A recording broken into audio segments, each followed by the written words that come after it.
Shalom, selamat pagi anak-anakku semuanya. Kita kembali dalam hari yang kedua dalam pendalaman iman.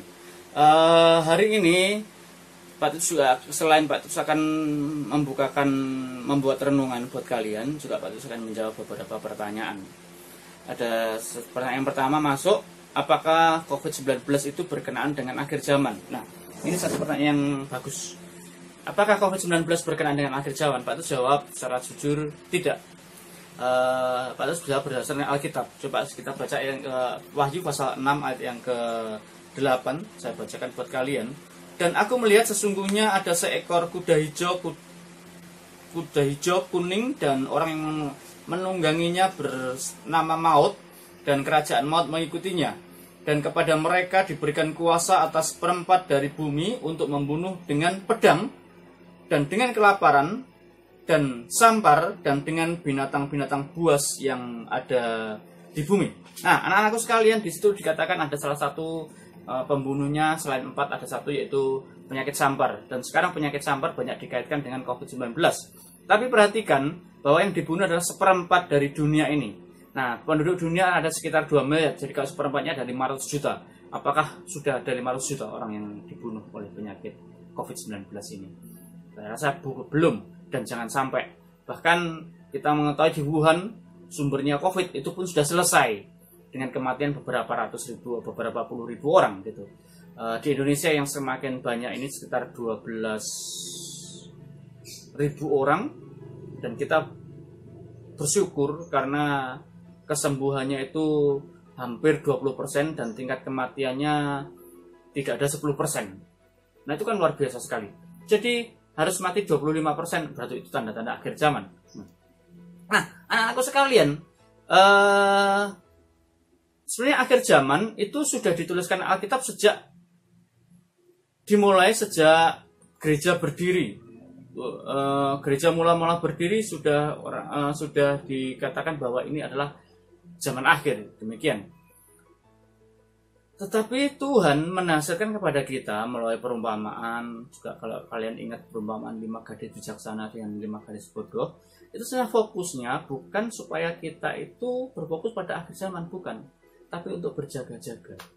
Kita tidak tahu kapan akhir zaman itu, tapi yang jelas kita harus berjaga-jaga dengan tetap percaya kepada Tuhan Yesus Kristus itu. Karena dengan percaya pada Tuhan Yesus Kristus, maka Tuhan yang berkuasa itu akan ada di pihak kita dan senantiasa menolong kita semuanya. Jadi saya tegaskan lagi bahwa COVID-19 tidak ada kaitannya dengan akhir zaman.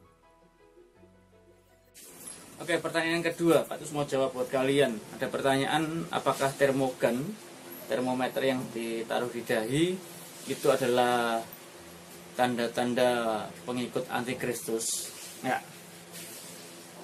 Memang pertanyaan yang bagus ya. Terima kasih untuk pertanyaannya. Saya jawab di Wahyu pasal yang ke-13 ayat yang ke-16. Bacakan buat kalian ya.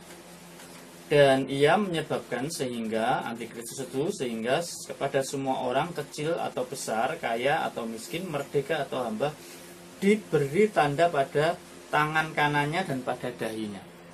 Antikristus memang memiliki tanda di tangan kanan dan juga di dahi. Tandanya biasa disebut dengan angka 66. Jadi ketika ada termogan di sini, wah, itu pasti tandanya antikris. Nah, kapan hari itu pernah ada pernyataan bahwa akan ditanam chip yang ada di dahi maupun yang ada di tangan. Wah, itu tanda-tanda antikris gitu. Kita harus memahami Alkitab secara menyeluruh.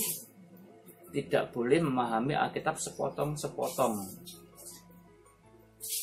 Sehingga banyak orang itu salah kaprah. Akhirnya, wah, termogan itu tandanya juga antikris. Coba saya bacakan di pasal 14. Sama Wahyu juga pasal 14 ayat yang pertama. Tentang anak domba dan pengikutnya yang sudah ditebus oleh Tuhan. Dikatakan, dan aku melihat sesungguhnya anak domba berdiri di Bukit Sion, dan bersama-sama dengan dia 144.000 orang. dan di dahi mereka tertulis namanya dan nama Bapaknya. Nah, pengikut Kristus juga punya tanda di mana? Di dahi. Nah, sama enggak? Sama. Tapi tandanya berbeda. Jadi termogan itu bukan tanda-tanda pengikut antikristus. Karena pengikut Kristus pun juga punya tanda di dahi. Sekali lagi, termogan bukan tandanya pengikut antikristus. Patus akan membuat sebuah renungan di dalam Kejadian pasal 1 tentang penciptaan alam semesta. Tuhan menciptakan alam semesta itu selama 6 hari. Kita sudah belajar di kelas juga tentang penciptaan, bagaimana Tuhan menciptakan dengan firman-Nya. Pada hari yang pertama Tuhan ciptakan terang, pada hari yang kedua Tuhan ciptakan cakrawala, pada hari yang ketiga Tuhan ciptakan daratan, lautan, tumbuhan, dan pada hari yang keempat Tuhan juga ciptakan benda-benda terang yang di langit, bintang, bulan, matahari, serta semua isinya. Itu pada hari yang kelima Tuhan ciptakan binatang darat, itu akan burung-burung di udara dan binatang yang ada di air. Dan pada hari yang keenam Tuhan ciptakan binatang darat dan membuat manusia. Nah, kalian perhatikan di sini bahwa Tuhan itu menciptakan alam semesta. Jadi alam semesta ini diciptakan oleh Tuhan, bukan ada dengan sendirinya. Boleh ilmuwan mengatakan bahwa alam semesta diciptakan dengan sendirinya, bukan diciptakan maksudnya ada dengan sendirinya. Mereka boleh mengatakan demikian, tapi mereka tidak punya bukti-bukti yang valid. Mereka hanya membuat rangkaian-rangkaian peristiwa ini dirangkai jadi satu dengan pemahaman mereka, dengan imajinasi mereka, dengan asumsi mereka bahwa alam semesta itu ada dengan sendirinya. Tapi kita tetap percaya pada firman Tuhan, bahwa firman Tuhan tidak pernah salah. Alam semesta diciptakan oleh Tuhan. Dengan apa? Dengan firman. Dan apakah penciptaan Tuhan sudah selesai? Sudah. 6 hari Tuhan menciptakan, Tuhan katakan baik. Pada hari yang ke-6 Tuhan katakan sungguh sangat baik, sudah sempurna. Selesai Tuhan menciptakan alam semesta. Dan apa hubungannya dengan kita sebagai manusia ciptaan Tuhan, buatan Tuhan?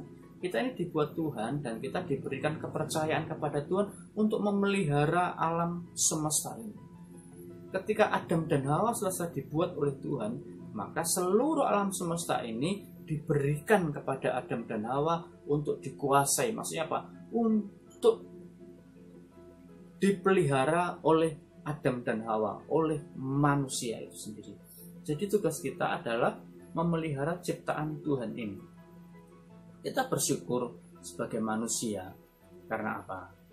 Sebagai manusia berarti kita memiliki tanggung jawab untuk memelihara alam semesta. Sebagai manusia, kita memiliki hubungan dengan Allah. Ketika manusia pertama diciptakan dari debu tanah, Tuhan memberikan nafasnya, menghembuskan nafasnya, rohnya kepada kita. Jadi sebenarnya di dalam hati manusia, dalam kehidupan manusia, itu ada roh Allah, di mana Allah tinggal. Tapi ketika manusia jatuh dalam dosa, maka Tuhan tidak berkehendak lagi dengan manusia. Ada hubungan yang terpisah antara manusia dengan Allah ketika manusia jatuh dalam dosa. Karena Tuhan tidak menginginkan dosa sedikit pun. Jadi ketika manusia jatuh dalam dosa, maka hubungan antara Tuhan dengan manusia terpisah. Nah, inilah yang akan diperbarui oleh Tuhan di dalam diri Tuhan Yesus Kristus, yaitu membuat hubungan antara manusia dengan Allah itu kembali normal lagi. Sehingga Kristus harus mati di kayu salib supaya apa? Supaya kita memiliki hubungan lagi dengan Tuhan. Besok-besok kita akan belajar tentang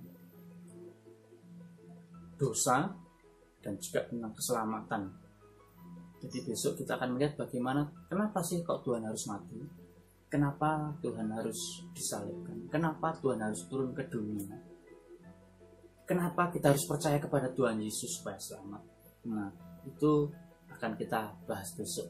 Tapi hari ini kita sudah belajar bahwa alam semesta itu diciptakan oleh Tuhan dan ciptaan Tuhan sudah selesai, sudah sempurna. Puji nama Tuhan. Selamat belajar. Tuhan Yesus memberkati.